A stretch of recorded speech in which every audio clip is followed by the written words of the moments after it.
तो हम स्टार्ट कर लेते हैं अपना टॉपिक दैट इज़ एंजाइम्स। ये जो एंजाइम्स हमने बायोमोलिक्यूल्स के चैप्टर से लिया है, आज ये वाला टॉपिक हमने करना है। तो इस बायोमोलिक्यूल्स की हमने एनसीईआरटी रीडिंग्स की है प्रीवियस वीडियोस के अंदर, तो आप वो देख सकते हो। तो हम स्टार्ट कर लेते हैं एंजाइम, क्योंकि इस टॉपिक में बहुत ज़्यादा दिक्कत होती है, याद नहीं होती, दैट्स हमने इसको पॉइंट्स के फॉर्म में याद करेंगे आज। अगर मैं बात करूँगा, हमारे पास जो ऑलमोस्ट ऑल एंजाइम, जो भी एंजाइम्स आप देखोगे लगभग वो सारी क्या होती है, these all enzymes are proteins almost, ठीक है। और अगर मैं बात करूँगा, कुछ हमारे पास ऐसे भी न्यूक्लिक एसिड्स होते हैं, न्यूक्लिक एसिड्स भी ऐसे कुछ होते हैं हमारे पास जो बिहेव करते लाइक एंजाइम, जो क्या करते बिहेव लाइक एंजाइम्स। तो ऐसे न्यूक्लिक एसिड्स को जो बिहेव करते लाइक एंजाइम्स, उनको बोला जाता है सर, उनको बोला जाता है राइबोजाइम्स। क्या बोला जाता है sir? Those nucleic acids which behave like enzymes are called ribozymes. उनको क्या बोला जाता है सर? उनको हम बोलते हैं राइबोजाइम्स। क्या बोलते हैं उनको सर? उनको हम राइबोजाइम्स बोलते हैं। किनको राइबोजाइम्स बोलते हैं? ऐसे न्यूक्लिक एसिड जो बिहेव करते हैं लाइक एंजाइम्स, उनको बोला जाता है राइबोजाइम्स। क्या बोला जाता है? राइबोजाइम्स बोला जाता है। अगर मैं बात करूँ इस एंजाइम की, सिंस हम बताते almost all enzymes are protein, तो एंजाइम के पास अगर मैं देखूँगा, जैसे प्रोटीन हमारे पास है, उसके पास क्या होता है? Primary structure, secondary structure, tertiary structure. ये तीनों स्ट्रक्चर हमें देखने को मिलते हैं, सही। इसी तरह जो एंजाइम है, एंजाइम के पास भी सेकेंडरी और टर्शियरी स्ट्रक्चर होता है। इसके पास भी सेकेंडरी एंड टर्शियरी स्ट्रक्चर होता है, सेकेंडरी और टर्शियरी स्ट्रक्चर होता है। अगर मैं एंजाइम के टर्शियरी स्ट्रक्चर की बात करूँगा, ये जो एंजाइम का टर्शियरी स्ट्रक्चर होता है, अगर मैं इस टर्शियरी स्ट्रक्चर की बात करूँ, जो मेरा बैकबोन होता है, ऐसे एनसीईआरटी में भी लिखा है backbone of the protein chain, तो ये चेन फोल्ड्स, ये मैंने इसलिए लिखा एनसीईआरटी से डायरेक्ट लाइन, क्योंकि ये ज़्यादा सही रहता है। अपॉन इटसेल्फ, अपॉन इटसेल्फ, ऐसी आपके एनसीईआरटी पे लिखा है कि ये जो अगर मैं टर्शियरी स्ट्रक्चर की अगर हम लेते हैं, हम उस पर देखेंगे जो backbone of the protein chain है वो फोल्ड कर रहा है अपॉन इटसेल्फ, अपने इर्द गिर्द फोल्डिंग कर रहा है। या फिर इस फोल्डिंग को हम क्या बोलते हैं सर जी? क्रिस क्रॉस, या फिर क्या बोलते हैं? क्रिस क्रॉस करता है इटसेल्फ। एंड हेंस हम बताते हैं मैनी क्रीवाइसिस, क्रीवाइसिस लिखा है, या फिर बताते हैं पॉकेट्स, पॉकेट्स बनते हैं, आर मेड, ठीक है। तो आपके एनसीईआरटी भी ये इन दो नाम लिखे, क्रीवाइसिस या फिर पॉकेट्स आर मेड। तो ये सबसे इंपॉर्टेंट रहता है, ये ज़रूरी याद रखना, क्रीवाइस या फिर इनको हम पॉकेट्स बोलते हैं। आर ये क्या बनी होती है? बन जाते हैं, दी आर मेड। अगर मैं बात करूँ वन सच पॉकेट, ऐसे लिखा है आपके, उसको बोला जाता है वन सच पॉकेट, उसको बोला जाता है एक्टिव साइट। क्या बोला जाता है? Active site. ये जो एक्टिव साइट है वो ऐसा पॉकेट होता है to which the substrate fits, जहाँ पर हमारा सबस्ट्रेट जो होता है, ये ऐसा एक्टिव साइट ऐसा पॉकेट होता है जहाँ पर जो हमारा सबस्ट्रेट होता है, फिट्स, यहाँ पर सबस्ट्रेट हमारा इसके साथ जुड़ जाता है ताकि प्रोडक्ट बना सके, ठीक है। तो ठीक है सर जी। अगर मैं बात करूँगा यही चीज़ की कि जो हमारे एंजाइम्स है थ्रू देयर एक्टिव साइट्स, ये क्या करते हैं? ये हमारे पास कैटलाइज करते हैं रिएक्शन को। ये करते कैटलाइजेस, किसको करते हैं? कैटलाइज करते हैं एक्टिव साइट के थ्रू, किसको? रिएक्शन को कैटलाइज कर रहे हैं, लेकिन किस रेट से? बहुत ज़्यादा हाई रेट से। अगर पहले आहिस्ता आहिस्ता रिएक्शन हो रहा होगा, कुछ ही प्रोडक्ट बना रहा होगा, अगर मैं इस एंजाइम को यूज़ करूँगा सर जी, प्रोडक्ट का रेट बहुत times, 2 times, 3 times, 4 times, 5 times बहुत ज़्यादा बढ़ जाता है। किसकी वजह से? इसी एंजाइम्स का यूज़ करते, क्योंकि एज ए कैटलाइज की तरह यूज़ होता है, ठीक है। अब मैं अगर बात करूँगा जो हमारे पास कैटलाइज है, कैटलिस्ट्स है sorry, they can be inorganic catalyst या फिर वो हो सकते हैं एंजाइम कैटलिस्ट। तो हम बताते हैं, आपके एनसीईआरटी पे लिखा है जो एंजाइम कैटलिस्ट है they differ from inorganic catalyst in many ways. तो कुछ में वेज का आपके बारे में बताया जा रहा है, तो बताया जा रहा है इस तरह से इनऑर्गेनिक कैटलिस्ट और बताया गया है एंजाइम कैटलिस्ट, सही है ना। तो इनऑर्गेनिक कैटलिस्ट और एंजाइम कैटलिस्ट दोनों के बारे में देख लेते हैं। फर्स्ट अगर मैं बताऊँ इनऑर्गेनिक कैटलिस्ट के, ये जो है ये वर्क करते एफिशिएंटली एट हाई टेम्परेचर। जब टेम्परेचर ज़्यादा होता है तो ये अच्छे तरीके से काम करते, बड़ी एफिशिएंटली काम करते हैं, या फिर बोल सकते हैं eight high temperature, eight high temperature and pressure. High temperature और प्रेशर पे ये एफिशिएंटली काम करते हैं। वहीं अगर मैं एंजाइम्स की बात करूँ, ये क्या हो जाते हैं, ये डैमेज हो जाते हैं। कब हो जाते हैं damage? They get damaged eight high temperature. Eight high temperature से हम बता सकते हैं अबो 40 डिग्री सेल्सियस बताया जा रहा है। आपकी एनसीईआरटी पे कितना बोला है? अबो 40 डिग्री सेल्सियस। अगर 40 डिग्री सेल्सियस से ज़्यादा टेम्परेचर है, ये क्या होती है? डैमेज होता है। अब यहाँ पर कुछ और आपके एनसीईआरटी में बताया गया, एनसीईआरटी में बताया जा रहा है, लेकिन कुछ ऐसे एंजाइम्स हमारे पास हैं जो हम कहाँ से आइसोलेट करते हैं, जो एंजाइम्स कहाँ से आइसोलेटेड होते हैं। ऐसे कुछ एंजाइम्स हैं जो आइसोलेटेड है। कहाँ से आइसोलेटेड? मतलब निकाले गए, उधर से ऑब्टेन किए गए। कहाँ से बट सर जी? ऑब्टेन किए गए from the organisms who normally live under high temperature. किन ऑर्गेनिज्म से ऑब्टेन किया गया? ऑर्गेनिज्म से लिया गया जो कहाँ पर रहते हैं? जो हाई टेम्परेचर में रहते हैं। जो हाई टेम्परेचर से हम बता सकते हैं 40 डिग्री से ज़्यादा टेम्परेचर में रह रहे। हॉट वेंट्स हो गया, सल्फर स्प्रिंग्स होते हैं। हाई टेम्परेचर मतलब हाई टेम्परेचर हम बता सकते हैं वो रहता है कहाँ पर? हम बता सकते हैं जिधर ज़्यादा टेम्परेचर होगा। हॉट वेंट्स वो एनसीईआरटी में बताया गया। और बताया गया सल्फर स्प्रिंग्स। क्या बताया गया? Sulphur SPRING spring. सही बात है। बड़ा मज़ा आ रहा है पढ़ाने में, मुझे खुद समझ आ गया मैं क्या पढ़ा रहा हूँ। ठीक है। एट हॉट वेंट्स हो गया, ये इस तरह इधर पे, मतलब इनकी प्रेजेंस हमें देख लिया। इन जगहों पे ये प्रेजेंट होते हैं ऐसे ऑर्गेनिजम्स, और इनसे ही हम जब इंजाइम को आइसोलेट करते हैं, ठीक है, ये जो होता है, ये एंजाइम जो होता है, they are stable and retain their catalytic power even at high temperature. ये अपनी जो कैटालिटिक प्रॉपर्टी है, इन रिएक्शन को तेज़ करने की जो प्रॉपर्टी और अपने आप को स्टेबल रखने की जो प्रॉपर्टी है, वो इवन एट हाई टेम्परेचर, इनमें क्या होता है? स्टेबल एंड कैटालिटिक प्रॉपर्टी, नहीं पावर बोलेंगे, कैटालिटिक पावर सही रहेगा। कैटालिटिक पावर को क्या कर पाते हैं? रिटेन कर पाते हैं। किस पे? इवन एट अगर बहुत ज़्यादा टेम्परेचर तब भी कर पाते हैं। इवन एट हाई टेम्परेचर यहाँ पर हम कितना लेते? हम लेते हैं हाँ, अपॉन एनसीईआरटी के हिसाब से अपॉन 80 डिग्री सेल्सियस लिया गया है टू 90 डिग्री सेल्सियस लिया गया। याद रखना सर, ये जो कुछ पॉइंट्स होते हैं जैसे कहाँ तक, ये ज़रूरी होता है। सही है। ये आपके एग्जाम्स के अंदर पूछे जाते, इनको पता होता है इधर भी बच्चा फंसेगा और फंस गया तो मर गया। सही बात है, ये समझ आ गया आपको। उसके बाद एक इम्पॉर्टेंट एक नोट पॉइंट आपको लिखना है, एक स्टेटमेंट जो एनसीईआरटी ने लिखा है लॉस में, that is thermal stability. Thermal stability is thus an important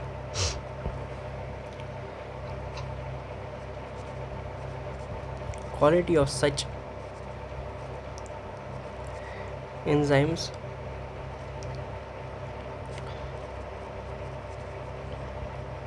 isolated from thermophilic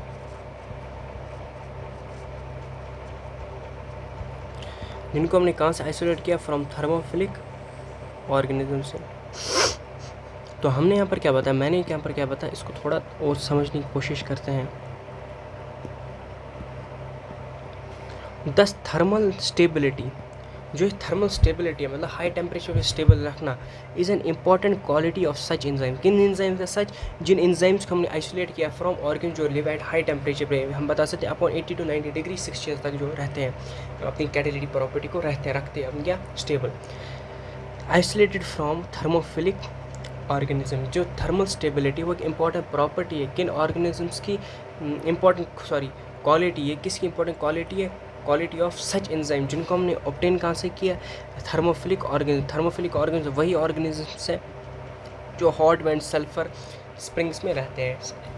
तो देखिए हमने पढ़ लिया अभी वाट आर एंजाइम, जहाँ पर हमने बोला हम ऑलमोस्ट ऑल एंजाइम की बात करेंगे। वो हमारे पास प्रोटीन्स है और न्यूक्लिक एसिड्स, हमारे कुछ ऐसे न्यूक्लिक एसिड जो हम न्यूक्लिक एसिड कुछ ऐसे जो एंजाइम फॉर्म करते हैं, उन न्यूक्लिक एसिड को हम राइबोजाइम्स बोलते हैं। फिर हमने एंजाइम्स की बोला, प्रोटीन बोला, उसके बाद प्राइमरी सेकेंडरी टर्शियरी स्ट्रक्चर। इसी तरह एंजाइम्स के बाद हमारे सेकेंडरी और टर्शियरी स्ट्रक्चर होता है। अगर मैं एंजाइम की टर्शियरी स्ट्रक्चर की बात करूँ तो वहाँ पर हम देख सकते हैं उसमें प्रोटीन चेन ने क्या होते हैं, फोल्ड्स किए होते हैं अपॉन इट से उसको, या फिर हम बता सकते हैं क्रिस क्रॉस। तो उधर पर क्या बनते हैं, मैनी क्रिवाइस और पॉकेट्स फॉर्म होते हैं। अगर मैं वन सच पॉकेट की बात करूँ उसको हम एक्टिव साइट तब बोलते हैं जब वो क्या कर रहे हैं, वो उधर पे सबस्ट्रेट हमारा फिट हो जाए और इसकी वजह से जो रिएक्शन को ये हाई रेट से परफॉर्म करवाता है, ठीक है। और फिर उन्होंने बताया जो हमारे पास एंजाइम होता है, हमने बता दिया कैटलाइज करता है रिएक्शन को एट हाई रेट के साथ। फिर हमें बताया हमारे पास जो कैटलिस्ट हो सकते हैं 2 टाइप्स के हो सकते हैं, एक हमारे पास इनऑर्गेनिक होता है और दूसरा हमारे पास एंजाइम कैटलिस्ट होता है। जो इनऑर्गेनिक और enzyme catalyst they differ in many ways, कुछ वेज का एक जिक्र किया गया है कि जो हमारा इनऑर्गेनिक कैटलिस्ट है high temperature and high pressure के ऊपर हाई प्रेशर के ऊपर एफिशिएंटली काम करता है। वहीं अगर मैं एंजाइम कैटलिस्ट की बात करूँ, ये डैमेज हो जाते हैं हाई टेम्परेचर, ज़्यादा टेम्परेचर देते हैं ये क्या हो जाती है, डैमेज हो जाते हैं। फिर मैंने बताया जो एंजाइम जो हमने आइसोलेट किया फ्रॉम ऑर्गेनिज्म जो लिव करते हैं हाई टेम्परेचर, हम बता सकते हैं हॉट, वेंट्स और सल्फर, सही है। उनमें हम देखते हैं कि जो उनके अंदर जो एंजाइम होता है वो स्टेबल होता है और कैटेलिक पावर अपनी रिटेन कर रखता है, कहाँ पर, even at high temperature say about 80 to 90 degree Celsius. इसी चीज़ के होते हुए हमने एक कंक्लूजन नोट पॉइंट दिया, thermal stability is an important quality of such enzymes isolated from thermophilic organism की जो थर्मल स्टेबिलिटी है एक इंपॉर्टेंट क्वालिटी है किनकी, ऐसे एंजाइम्स की जिनको हमने आइसोलेट किया, जिनको हमने कहाँ से आइसोलेट किया, फ्रॉम थर्मोफिलिक ऑर्गेनिज्म से। सो इतना हमने यहाँ तक पढ़ा, तो बड़ा मज़ा आया होगा यहाँ, क्योंकि पहला टॉपिक मतलब जो हमारा एंजाइम जो है जहाँ हम स्टार्ट करते हैं एनसीईआरटी पे, तो पहला वाला पार्ट तो उसका ख़त्म हो गया। अब नेक्स्ट पार्ट आ जाता है इसका, जहाँ से अच्छे खासे क्वेश्चंस हमारे बनते हैं, that is chemical reactions. Chemical reactions क्या है वो केमिकल रिएक्शंस। सो हमारे एनसीईआरटी ने कुछ इस तरह से स्टार्ट किया इस टॉपिक को। इसने बताया है अगर हम देखेंगे हमारे पास केमिकल कंपाउंड्स, जो केमिकल कंपाउंड्स होते हैं ये तो आपको पता ही होगा, तो स्टिल हम इसको पढ़ेंगे और एक बार। जो हमारे केमिकल कंपाउंड्स हैं ये 2 टाइप्स ऑफ चेंज इनके अंदर होते हैं। एक तो हमारे पास चेंज होता है, 2 टाइप्स ऑफ चेंज होते हैं। एक चेंज को हम बोलते हैं केमिकल चेंज, पहले हम बताते हैं फिजिकल चेंज, और दूसरे चेंज को इन्होंने बताया that is chemical change. So NCERT ने बताया जो हमारा केमिकल कंपाउंड्स है there are 2 types of change, एक हम बोलते हैं फिजिकल चेंज सर जी, और दूसरे को हम बोलते हैं केमिकल चेंज। सही है, इतना समझ आ गया? यस, कुछ ज़्यादा मुश्किल भी यहाँ तक नहीं है। ओके, जो हमारा फिजिकल चेंज होता है इसके अंदर होता है, इस फिजिकल चेंज के अंदर, इस फिजिकल चेंज के अंदर सिंपली होता है शेप चेंज हो जाता है विथआउट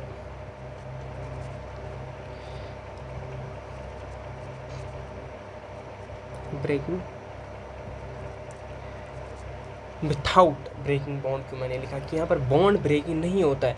अगर बॉन्ड ब्रेकिंग हुआ तो कहाँ ये फिजिकल प्रोसेस कहलाया जाएगा, ठीक है। तो उसी को हम क्या बोलते हैं, इसको हम फिजिकल प्रोसेस बोलते हैं, फिजिकल प्रोसेस। और जो चेंज आता है उसको बोलते हैं फिजिकल चेंज। वहीं केमिकल चेंज की अगर मैं बात करूँगा या फिर केमिकल प्रोसेस को जो हम बताते हैं जो प्रोसेस होता है, अगर हम बताएंगे if there is change in state of matter, या फिर इसी के अंदर पहले और एक चीज़ देख लेते हैं, थोड़ा आपको दिक्कत नहीं आना चाहिए, एनसीईआरटी के हिसाब से हम पढ़ रहे, तो और एक चेंज इन स्टेट ऑफ क्या हो सकता है, या फिर change in state of matter हो सकता है। मैटर के अंदर स्टेट चेंज मतलब जो हमारा सॉलिड है वो सर जी लिक्विड में कन्वर्ट हो सकता है, जो हमारा लिक्विड है वो हमारा गैस में कन्वर्ट हो सकता है, या गैस सॉलिड में, गैस लिक्विड में, तो इसी तरह हमारा कन्वर्जन हो सकता है। तो ये भी हमारे पास क्या है, फिजिकल प्रोसेस। इनके अंदर भी हमारा कोई भी बॉन्ड ब्रेकिंग या फॉर्मेशन नहीं हो, ठीक है। इनको भी हम फिजिकल प्रोसेस बोलते हैं। वहीं जब हमारे पास बॉन्ड ब्रेकिंग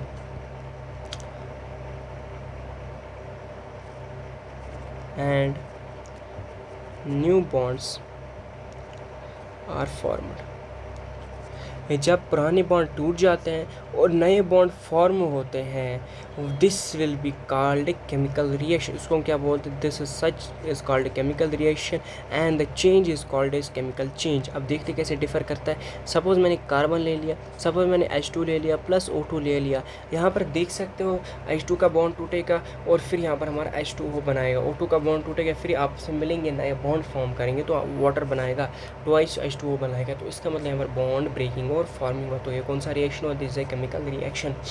तो केमिकल रिएक्शन हमारी एनसीईआरटी पे एग्जाम्पल भी दिया गया है, केमिकल रिएक्शन। इसके एग्जाम्पल हमारे पास दिया गया है।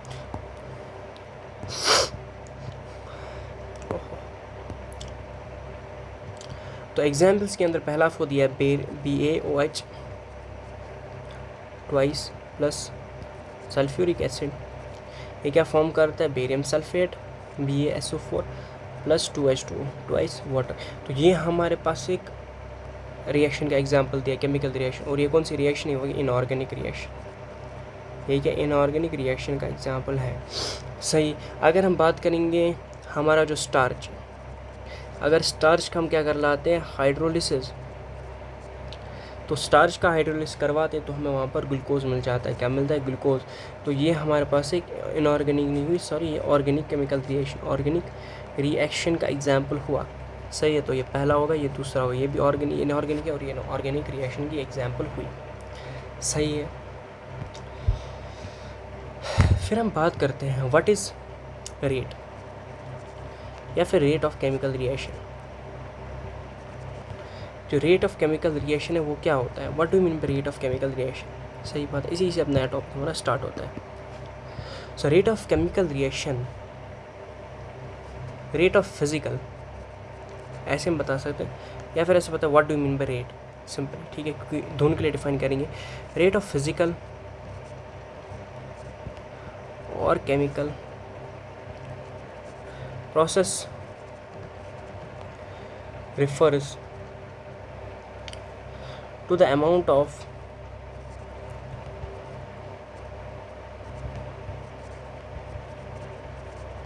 product formed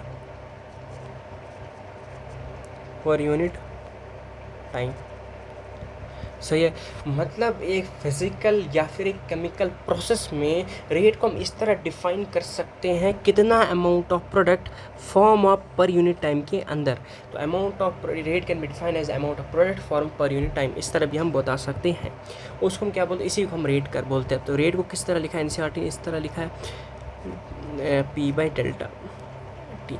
इसको डेल्टा P/डेल्टा T भी बोल सकते हैं। Rate of change of product with respect time, कितना amount of product form with respect to time, इसको भी हम रेट बोल जा सकते हैं। और बोला जाता है एनसीईआरटी में इस तरह भी लिख सकता है, rate is also called eight velocity. Rate को हम कब वेलोसिटी बोल सकते हैं? जब हमारे पास डायरेक्शन स्पेसिफाइड होता है। जब क्या होता है? जब direction specified and direction specified, rate is called as velocity. ठीक है,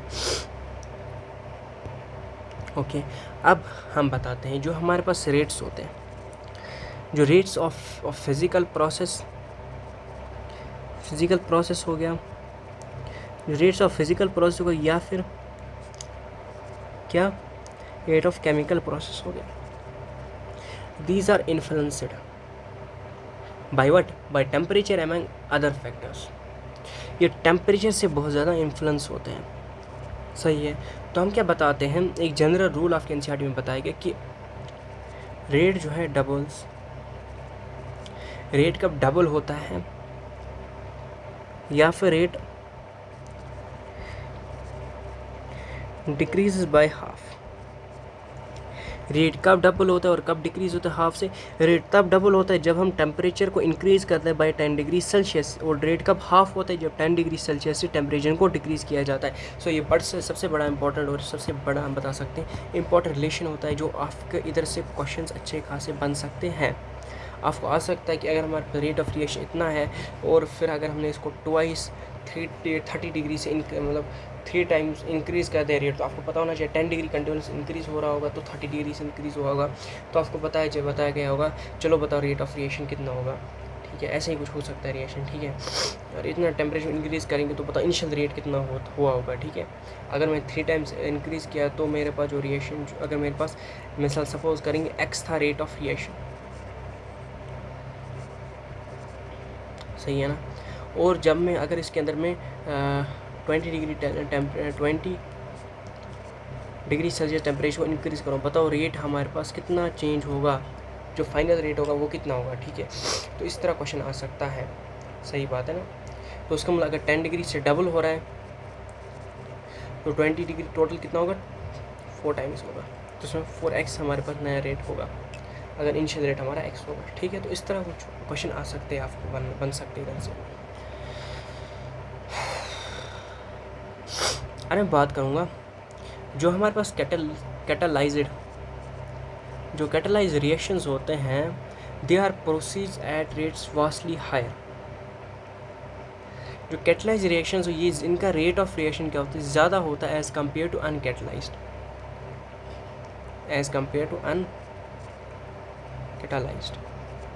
इसके कंपेयर में इनका क्या होता है, कम होता है, मतलब ज़्यादा होता है, ठीक है। और अनकैटलाइज्ड का कम होता है इससे।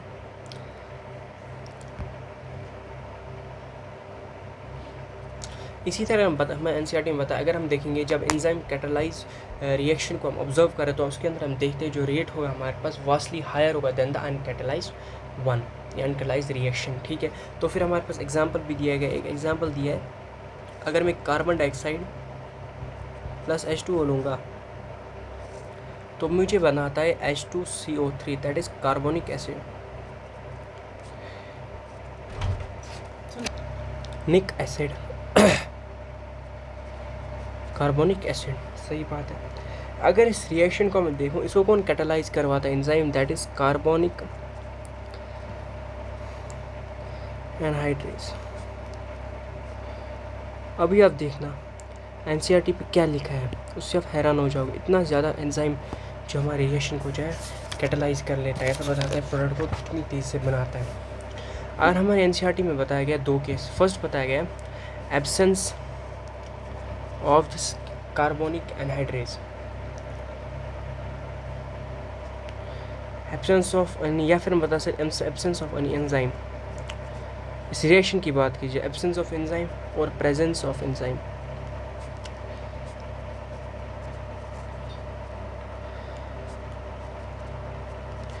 एब्सेंस ऑफ एंजाइम जब होता है तब होता क्या है, जो हमारा रेट ऑफ रिएक्शन की मैं बात करूँ वो बहुत ज़्यादा स्लो होता है। रिएक्शन क्या होता है, स्लो होता है। और इस दौरान मैं बात करूँ 2 आवर्स में,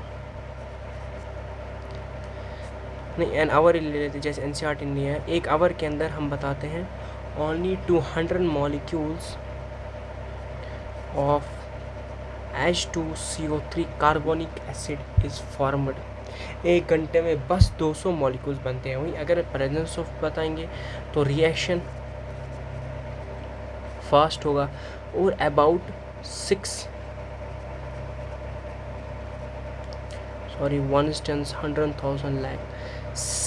लाख मॉलिक्यूल्स, क्या 6 lakh molecules are formed. 6 lakh molecules form होते हैं 1 घंटे में, नहीं सर, एवरी सेकेंड, मतलब हर किसी सेकंड के अंदर हमारा कितने मॉलिक्यूल्स बन रहे हैं भाई, 6 लाख मॉलिक्यूल्स बन रहे हैं। यहाँ पर कितने बन रहे थे 1 घंटे के अंदर, बस 200 मॉलिक्यूल, बस 200। यहाँ पर 6 लाख मॉलिक्यूल्स बन रहे हैं एवरी सेकंड, पर आवर की बात नहीं की, पर सेकंड बन रहे हैं। अगर मैं बात करूँगा तो इस एंजाइम ने क्या किया होगा सर, इस एंजाइम ने कैटलाइज किया है या फिर एक्सेलरेट किया है रिएक्शन को। कितने टाइम्स इस एंजाइम ने एक्सेलरेट किया है रिएक्शन को, कितने times, about 10 million times. 10 million times इस रिएक्शन को क्या किया, कैटलाइज किया है। 10 मिलियन टाइम्स कैटलाइज किया, फिर हम बता सकते हैं 10 मिलियन टाइम्स रिएक्शन को एक्सेलरेट किया है। So the reaction is been accelerated by about a rate of 10 million times. तो हम बता सकते हैं जो एंजाइम की जो पावर है, इसकी जो पावर है बहुत ज़्यादा इनक्रेडिबल है। क्या है, इसकी पावर जो है बहुत ज़्यादा इनक्रेडिबल है। इसी तरह एनसीईआरटी में लिखा है the power of enzyme is incredible, सही बात है।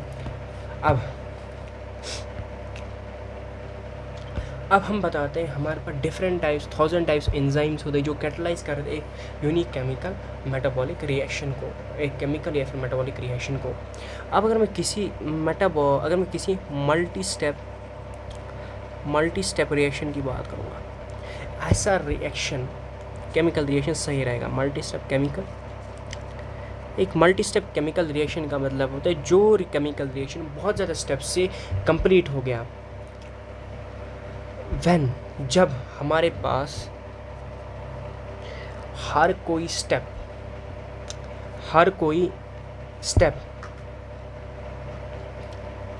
एक मल्टी स्टेप रिएक्शन के अंदर बहुत ज़्यादा स्टेप्स ऑफ रिएक्शन होंगे। जब हर कोई स्टेप हमारे पास सेम एंजाइम, अच्छे से सुनना, या फिर डिफरेंट हर कोई अलग अलग एंजाइम से क्या हो रहा होगा, कैटालाइज हो रहा होगा।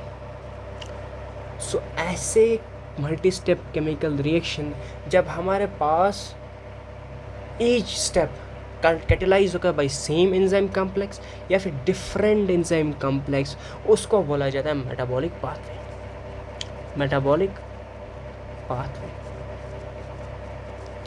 सही बात है। क्या बोला जाता है, मेटाबॉलिक पाथवे इज ए। तो एनसीईआरटी में किस तरह डिफाइन किया गया है वो भी हम पढ़ लेते हैं। एनसीईआरटी में डिफाइन को इस तरह किया गया है, multi step chemical reaction when each of the step is catalysed by same enzyme और different enzyme is called a metabolic pathway. इसको क्या बोला जाता है, मेटाबॉलिक पाथवे। अब इसी के एग्जांपल्स हमें समझाया गया है एनसीईआरटी में, इसके एग्जांपल्स भी हमारे दिए हैं। एग्जाम्स में कुछ ऐसा पहले दिया गया है कि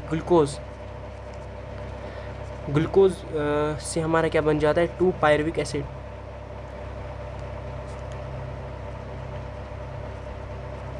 सही है। इसको हम समझेंगे, ये जो रिएक्शन जो होता है, जो हमारा ग्लूकोज से बना 2 पायरुविक एसिड, इसको हम पढ़ते हैं कहाँ पर, हमारे ह्यूमन फिजियोलॉजी के अंदर। इसी तरह C6H12O6 हमारा ग्लूकोज है, in presence of oxygen break down हो जाएगा और यहाँ पर हमारे पास क्या बन जाता है, 2IC3H4O3 प्लस 2 टाइम्स H2O। सही बात है। ये 2 रिएक्शन हमारे इसके अंदर दिए गए हैं। तो हम बता सकते हैं ये दोनों हमारे पास क्या मेटाबॉलिक पाथवेज है, दोनों क्या मेटाबॉलिक बहुत ज़्यादा स्टेप्स को होके ये रिएक्शन जो है टेक प्लेस कर, इनमें बहुत ज़्यादा मल्टी स्टेप्स होते हैं। ठीक है। अगर हम बात करूँगा इस ग्लूकोज को 2 पायरुविक एसिड बनने में, इसमें क्या होता है, बाई 10 स्टेप्स 10 स्टेप्स होते हैं इस पायरुविक एसिड को कन्वर्ट करने के। 2 पायरुविक एसिड बनने में 10 स्टेप्स हमारे लगते हैं यहाँ पर थ्रू 10 डिफरेंट स्टेप। लेकिन 10 स्टेप्स क्या होते हैं, these 10 steps are different, these are 10 different steps हमारे पास ये होते हैं। सही बात है। अब यही बताया गया है एनसीईआरटी के अंदर, आप ये पढ़ोगे रेस्पिरेशन चैप्टर, तो आपको इसके बारे में पता चल जाएगा। सही है। अगर हम बात करेंगे, कुछ और भी बताया गया कि अगर हम अपनी स्केलेटल मसल्स की बात करेंगे, स्केलेटल मसल्स की, आपको पता होगा जो हमारे स्केलेटल मसल्स है ये हमारे पास एनारोबिक रेस्पिरेशन कब करते हैं, एनारोबिक रेस्पिरेशन कब करें, जब हमारी बॉडी के अंदर बहुत ज़्यादा ये ज़रूरत होती है, ऑक्सीजन की ज़्यादा मात्रा ज़रूरत होती है, क्योंकि हम हैवी एक्सरसाइज करें तो हमारी बॉडी में जो है लैक्टिक एसिड बनता है, लैक्टिक एसिड बनता है। इसी तरह अगर मैं बात करूँगा किन के अंदर, हमारी normal condition, under normal condition, जो हमारा नॉर्मल कंडीशन होता है, इस नॉर्मल कंडीशन में बात करूँगा तो उस वक्त क्या होता है, एरोबिक रेस्पिरेशन होता है। दो नॉर्मल कंडीशन के एरोबिक रेस्पिरेशन होता है, तो एरोबिक रेस्पिरेशन की वजह जो हमारा प्रोडक्ट फॉर्म होता है वो होता है कि सर, अगर आपको याद हो, एरोबिक रेस्पिरेशन के अंदर पायरुविक एसिड बन जाता है, पायरुविक एसिड जो हमने अभी देखा, हमारे ग्लूकोज से पायरुविक एसिड बन जाता है। वहीं अगर मैं किसकी बात करूँगा, हमारे यीस्ट साहब की, आपने सुना होगा यीस्ट के बारे में। इसमें क्या होता है, जब इसमें क्या होता है, फर्मेंटेशन करवाया जाता है। जब इसमें फर्मेंटेशन करवाया जाता है, जो हमारे पास प्रोडक्ट बनता है दैट इज़ क्या होता है, इथेनॉल। ये इथेनॉल हमारे पास कहते हैं, सर जी अल्कोहल पता होता है, ये तो हमें पता है, दिस इज अल्कोहल। अगर इनकी बात करूँ, hence in different condition different products are possible. तो कंक्लूजन हम क्या बताते हैं, इन डिफरेंट रिएक्शंस के अंदर हमारे पास different product are possible, are different are possible. मतलब डिफरेंट रिएक्शन में हमारे पास डिफरेंट प्रोडक्ट जो है बनना पॉसिबल है। सो यही है हमारे पास, सही है। एग्जाम्पल इसके हमने लैक्टिक एसिड, पायरुविक एसिड और इथेनॉल देख लिया, स्केलेटल मसल्स के नॉर्मल कंडीशन और हमने यीस्ट के अंदर देख लिया। सो ये हमारे पास कुछ बेसिक एग्जांपल्स, ठीक है।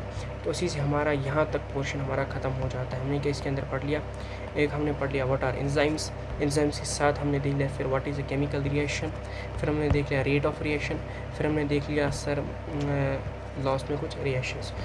तो इतना था इसके लिए। Thank you, have a nice day, bye.